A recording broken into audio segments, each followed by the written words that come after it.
ഇപ്പോൾ Rahul Mamkootathil M L A കാണാനില്ല എന്ന രീതിയിലുള്ള വാർത്ത കൂടി പരക്കുകയാണ് കേരളത്തിൽ. Palakkad M L A office പൂട്ടിയിട്ട് കഴിഞ്ഞു. ഐഷുത്തുൽ ഷംന പാലക്കാട് നിന്ന് ചേരുകയാണ്. ഷംന, അങ്ങനെ ഒരു ചോദ്യത്തിന് പ്രസക്തിയുണ്ടോ? രാഹുൽ എവിടെ? തീർച്ചയായും എസ്കെൻ, രാഹുൽ എവിടെ എന്ന ചോദ്യത്തിനാണ് ഇനി ഉത്തരം ലഭിക്കേണ്ടത്. കഴിഞ്ഞ ദിവസങ്ങളിലൊക്കെ നമുക്കറിയാം, UDF സ്ഥാനാർത്ഥികൾക്ക് വേണ്ടി വളരെ സജീവമായി തന്നെ രാഹുൽ രംഗത്തുണ്ടായിരുന്നു. വീട് കയറി ഇറങ്ങി പ്രചാരണത്തിനുണ്ടായിരുന്നു. അപ്പോഴൊക്കെ മാധ്യമപ്രവർത്തകരുടെ ആവർത്തിച്ചുള്ള ചോദ്യത്തിനൊക്കെ മറുചോദ്യം കൊണ്ട് പ്രതിരോധം തീർക്കുകയായിരുന്നു. അതായത്, അങ്ങനെ ഒരു ആരോപണമുണ്ടെങ്കിൽ പരാതി എവിടെ, നിയമപരമായി തന്നെ നേരിടാം, പരാതി എവിടെ എന്നൊക്കെയായിരുന്നു തിരിച്ചു ചോദിച്ചിരുന്നത്. പക്ഷേ ഇപ്പോൾ ഇന്ന് ഈ അതിജീവിത പരാതി നൽകിയതിന് പിന്നാലെ ഈ MLA കാണാനില്ല എന്ന തരത്തിലേക്കാണ് കാര്യങ്ങൾ നീങ്ങുന്നത്. ഇന്ന് വൈകിട്ട് വരെ MLAക്ക് കണ്ണന്നൂർ ഉൾപ്പെടെയുള്ള ചില വാർഡുകളിൽ പ്രചാരണത്തിന് ഇറങ്ങിയിരുന്നു. അതിനുശേഷം പിന്നീട് കണ്ണാടിയിൽ ഉണ്ടായിരുന്നു എന്നതാണ് വിവരം. പക്ഷേ അതിനുശേഷമാണ് പിന്നെ ഈ യുവതി പരാതി നൽകിയതായുള്ള വിവരം വരുന്നത്. പക്ഷെ പിന്നീട് MLA എവിടെ എന്ന് അറിയില്ല. MLA ഓഫീസിലെത്തിയപ്പോൾ ഓഫീസ് പൂട്ടിക്കിടക്കുന്ന നിലയിലായിരുന്നു നമ്മൾ കണ്ടത്. ഒപ്പം തന്നെ ഈ കണ്ണാടിയിൽ ഉൾപ്പെടെ നമ്മൾ MLA അന്വേഷിച്ചെത്തിയിരുന്നു. അപ്പോഴൊന്നും കണ്ടെത്താൻ കഴിഞ്ഞില്ല. ഇനി പാലക്കാട് ജില്ലയിൽ തന്നെ MLA ഉണ്ടോ എന്നതിനാണ് ഉത്തരം കിട്ടേണ്ടത്.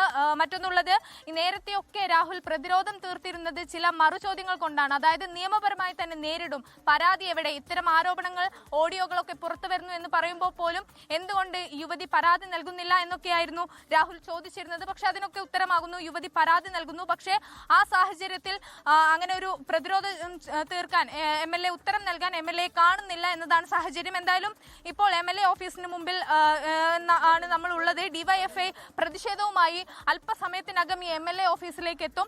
വലിയ രീതിയിലുള്ള ഒരു പ്രതിഷേധ മാർച്ചായിട്ടായിരിക്കും DYFI എത്തുക. അതിന് കൃത്യമായ ഒരു സുരക്ഷ പോലീസിന്റെ ഭാഗത്ത് നിന്നുണ്ട്. ഈ MLA ഓഫീസിന് മുമ്പിൽ പോലീസുകാർ സുരക്ഷിതമായി തന്നെ നിൽക്കുന്നുണ്ട്. അത്തരം എന്തായാലും വരും ദിവസങ്ങളിൽ ഈ പ്രതിഷേധങ്ങൾ കനക്കാനാണ് സാധ്യത. നേരത്തെ തന്നെ DYFIയും BJPയും ഉൾപ്പെടെയുള്ളവർ പ്രതിഷേധം കനപ്പിക്കുമെന്ന് നേരത്തെ തന്നെ അറിയിച്ചതാണ്. പക്ഷെ അപ്പോഴൊക്കെ ഈ MLA ഒരു കൂസലുമില്ലാതെ, അതായത് പരാതി നിയമപരമായി തന്നെ ഞാൻ നേരിടും, ഞാൻ ഒരു തെറ്റും ചെയ്തിട്ടില്ല എന്നൊക്കെയായിരുന്നു പറഞ്ഞിരുന്നത്. പക്ഷെ എന്തായാലും ഇപ്പോൾ പരാതി വന്നിരിക്കുന്നു. മറ്റൊന്ന്, പാർട്ടിയെ തന്നെ പ്രതിരോധത്തിലാക്കിയെന്നൊരു ആരോപണമുണ്ടായിരുന്നു. അതായത്, ഈ രമേശ് ചെന്നിത്തല ഉൾപ്പെടെയുള്ള മുതിർന്ന നേതാക്കളൊക്കെ രാഹുൽ പ്രചരണത്തിന് ഇറങ്ങേണ്ടതില്ല എന്ന് പറഞ്ഞിട്ട് പോലും അന്ന് അതേ ദിവസം തന്നെ രാഹുൽ പ്രചരണത്തിന് ഇറങ്ങുന്നത് നമ്മൾ കണ്ടതാണ്. സുധാകരൻ ഉൾപ്പെടെയുള്ള നേതാക്കൾ പിന്നീട് പിന്തുണച്ചെത്തി. അപ്പോഴൊക്കെ എല്ലാവരും എന്റെ നേതാക്കളാണ്, രമേശ് ചെന്നിത്തലയായാലും സുധാകരനാണെങ്കിലും VD സതീശനാണെങ്കിലും ഒക്കെ എന്റെ നേതാക്കളാണ്. തന്നെ MLA ആക്കാൻ പ്രവർത്തിച്ച സാധാരണക്കാരായ പ്രവർത്തകർക്ക്, പാർട്ടി പ്രവർത്തകർക്ക് അവർ മത്സരിക്കുന്ന ഒരു തിരഞ്ഞെടുപ്പാണ്. അവരെ ജയിപ്പിക്കാൻ വേണ്ടി തനിക്ക് കാല് കുത്തി നടക്കാൻ കഴിയുന്ന കാലത്തോളം കാല് കുത്തി നടക്കും, പ്രചരണത്തിന് ഇറങ്ങും, വീട് കയറി ഇറങ്ങും എന്നൊക്കെ പറഞ്ഞതായിരുന്നു MLA. പക്ഷേ ഇന്ന് പരാതി ഉയർന്നതിന് പിന്നാലെ, പരാതി നൽകിയതിന് പിന്നാലെ MLA അങ്ങനെ പ്രചരണത്തിന് കണ്ടിട്ടില്ല, ഈ വാർഡിൽ കണ്ടിട്ടില്ല, ജില്ലയിൽ പോലും കാണുന്നില്ല. ഇനി എവിടെ എന്നതാണ് ചോദ്യം. ഇപ്പോൾ ഇതാ DYFIയുടെ പ്രതിഷേധം MLA ഓഫീസിലേക്ക് എത്തുകയാണ്. വലിയ രീതിയിലുള്ള ഒരു പ്രകടനമായിട്ടാണ് DYFI പ്രവർത്തകർ MLA ഓഫീസിലേക്ക് എത്തുന്നത്. പോലീസിന്റെ വലിയൊരു സുരക്ഷ ഇവിടെ ഉണ്ട്. MLA ഓഫീസിന് മുമ്പിൽ സുരക്ഷ തീർത്തിട്ടുണ്ട്. പക്ഷേ അതൊക്കെ മറികടന്നുകൊണ്ട് നേരത്തെ ഈ MLA ഓഫീസിലേക്കുള്ള വഴി ബാരിക്കേഡ് വെച്ചൊക്കെ പോലീസ് തടഞ്ഞിരുന്നു. പക്ഷെ അതൊക്കെ മറികടന്നുകൊണ്ടാണ് ഇപ്പോൾ ഈ DYFI പ്രവർത്തകർ MLA ഓഫീസിന് മുമ്പിൽ എത്തിയിരിക്കുന്നത്. ഇതാ വലിയ പ്രകടനമായി തന്നെ DYFI പ്രവർത്തകർ എത്തിയിരിക്കുകയാണ്. കയ്യിൽ റീത്ത് പിടിച്ച് രാഹുലിനെതിരെയുള്ള മുദ്രാവാക്യം വിളിച്ച് രാജിവെക്കണമെന്ന ആവശ്യമുയർത്തിയാണ് DYFI പ്രവർത്തകർ ഇപ്പോൾ MLA ഓഫീസിന് മുമ്പിൽ, രാഹുലിന്റെ ഓഫീസിന് മുമ്പിൽ പ്രതിഷേധവുമായി എത്തിയിരിക്കുന്നത്. എന്തായാലും വലിയ രീതിയിലുള്ള ഒരു കനത്ത സുരക്ഷ തന്നെ പോലീസ് ഒരുക്കിയിട്ടുണ്ട്.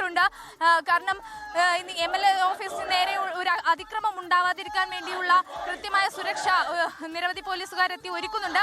പക്ഷേ നമ്മൾ നേരത്തെ സൂചിപ്പിച്ചതുപോലെ ഈ വഴിയിലേക്കുള്ള MLA ഓഫീസിലേക്കുള്ള വഴിയിലൊക്കെ ബാരിക്കേഡ് വെച്ച് അവിടെയൊക്കെ സുരക്ഷ ഉറപ്പാക്കിയിരുന്നു. പക്ഷെ അതൊക്കെ തകർത്തുകൊണ്ടാണ്, അല്ലെങ്കിൽ അതൊക്കെ മറികടന്നുകൊണ്ടാണ് DYFI പ്രവർത്തകർ ഈ പ്രതിഷേധവുമായി എത്തിയത്.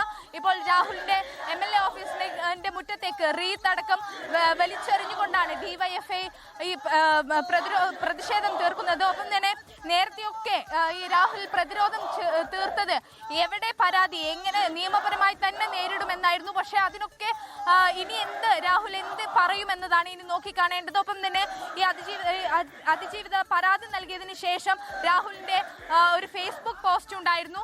അതായത്, താൻ കുറ്റം ചെയ്തിട്ടില്ല, സത്യമേവ ജയതേ, സത്യം തെളിയിക്കപ്പെടും, നിയമപരമായി തന്നെ പോരാട്ടം തുടരും എന്നായിരുന്നു FB പോസ്റ്റ്. പിന്നാലെ തന്നെ അല്പസമയത്തിന് ശേഷം പിന്നീട് ഇൻസ്റ്റഗ്രാമിലും അത്തരത്തിലൊരു പോസ്റ്റ് വരികയുണ്ടായി.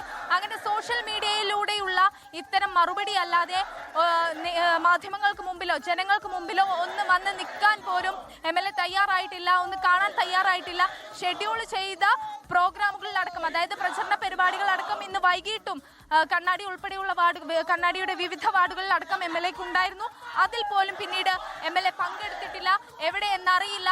ഇനി ഏറ്റവും പ്രധാനപ്പെട്ടത് ഈ പരാതി നൽകിയ സാഹചര്യത്തിൽ, യുവതി ഇത്തരത്തിൽ പരാതി നൽകിയ സാഹചര്യത്തിൽ MLA എവിടെ, ജില്ലയിൽ തുടരുന്നുണ്ടോ എന്നതാണ് അറിയേണ്ടത്. SK നമുക്കറിയാം, ആദ്യഘട്ടത്തിലൊക്കെ ഇത്തരം ആരോപണങ്ങൾ വിവാദങ്ങളൊക്കെ തുടങ്ങിയ സമയത്ത് MLA കുറെ കാലം പിന്നെ ഈ ജില്ലയിൽ ഉണ്ടായിരുന്നില്ല. വലിയൊരു ഇടവേളയ്ക്ക് ശേഷം ഇപ്പോഴിതാ DYFI പ്രവർത്തകർ പ്രതിഷേധം കനപ്പിക്കുകയാണ്. അവർ MLA ഓഫീസിലേക്ക് അതിക്രമിച്ച് കയറാൻ ശ്രമിക്കുകയാണ്. പോലീസിന്റെ ഭാഗത്ത് നിന്ന് വലിയൊരു സുരക്ഷ ഉണ്ടെങ്കിൽ പോലും ഗേറ്റ് ഒക്കെ മറികടന്ന് പ്രവർത്തകർ അകത്തേക്ക് കയറുന്ന ഒരു കാഴ്ചയാണ് SK നമ്മൾ കാണുന്നത്. MLA ഓഫീസിന് മുമ്പിൽ ഇതാ പ്രവർത്തകർ കുത്തിയിരുന്ന് സമരം ചെയ്യുകയാണ്. വലിയ സുരക്ഷ പോലീസിന്റെ ഭാഗത്ത് നിന്ന് ഉണ്ടായിരുന്നെങ്കിൽ പോലും മതിൽ ചാടിയും അതിക്രമിച്ച് കയറുമൊക്കെ ഇപ്പോൾ DYFI പ്രവർത്തകർ MLA ഓഫീസിന്റെ മുറ്റത്തെത്തിയിരിക്കുന്നു. അത് കുത്തിയിരുന്ന് പ്രതിഷേധിക്കുകയാണ്. രാഹുൽ രാജിവെച്ചേ മതിയാകൂ, എന്തിനിങ്ങനെ ഒരു MLA പാലക്കാടിന് വേണമെന്ന ചോദ്യം ഉയർത്തിക്കൊണ്ട്, രാജി ആവശ്യം ഉയർത്തിക്കൊണ്ട് അവർ എന്തായാലും വലിയ പ്രതിഷേധമാണ്. ഇപ്പോൾ ഓഫീസിനകത്തേക്ക് കയറാനുള്ള ഒരു ശ്രമമാണ് ഇപ്പോൾ നടക്കുന്നത്. നമുക്കറിയാം, വൈകിട്ടോടുകൂടി ഈ ആരോപണം ഉയർന്നതിന് പിന്നാലെ നമ്മൾ MLA ഓഫീസിലെത്തിയപ്പോൾ തന്നെ ഓഫീസ് പൂട്ടിക്കിടക്കുന്ന നിലയിലായിരുന്നു കാണപ്പെട്ടിരുന്നത്. ഇപ്പോൾ ആ ഓഫീസിന്റെ മുറ്റത്ത് നിന്നും വീണ്ടും അകത്തേക്ക് കയറാനുള്ള ഒരു ശ്രമം നടക്കുന്നു. ഒപ്പം തന്നെ DYFI കൊടി ഉയർത്തി റീത്ത് വെച്ചൊക്കെയാണ് പ്രതിഷേധം നടത്തുന്നത്. രാജി എന്ന ആവശ്യം മാത്രമാണ് അവർ ഉയർത്തുന്നത്. രാജിയിൽ കുറഞ്ഞ ഒന്നുമില്ല. ഇപ്പോൾ പ്രവർത്തകരും പോലീസും തമ്മിലുള്ള ഒരു സംഘർഷത്തിലേക്ക് കാര്യങ്ങൾ പോകുന്നു. പ്രവർത്തകരെ അവിടുന്ന് MLA ഓഫീസിൽ നിന്നും മാറ്റാനുള്ള ഒരു ശ്രമമാണ് പോലീസിന്റെ ഭാഗത്ത് നിന്നുള്ളത്. ലോകത്തെവിടെയായാലും ഏത് സമയത്തും 24 വാർത്തകളും ഓഗ്മെന്റഡ് റിയാലിറ്റി പാക്കേജുകളും എക്സ്പ്ലെയിനറുകളും വിശദമായി കാണാൻ ഞങ്ങളുടെ YouTube ചാനൽ നിങ്ങൾക്ക് സബ്സ്ക്രൈബ് ചെയ്യാം.